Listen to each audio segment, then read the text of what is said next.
I also wanted to show you other things that you could do, like because we'd like you to fill out your medication history, allergies, past medical history, any of your past musculoskeletal history, which would pertain to orthopedics directly, your social history, and also your family history. Those are important. The more information that you give us, the more we can help you appropriately.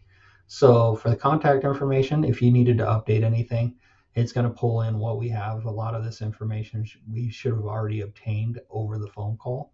But if you want to update any of this, like I ended up putting just our work phone here.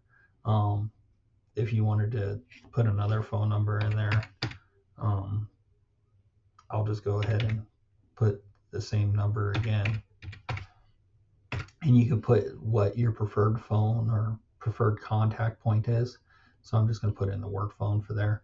You can even have it where you prefer email if you want to enter your email. I just put my email address in here. So you could would you like to opt in to email notifications? Is automatically selected as yes by default. If you don't want email notifications, you can go here and click no. I just put our address for our business in here just so you guys can see that. And once you've had have all that information updated, you can just hit save and continue.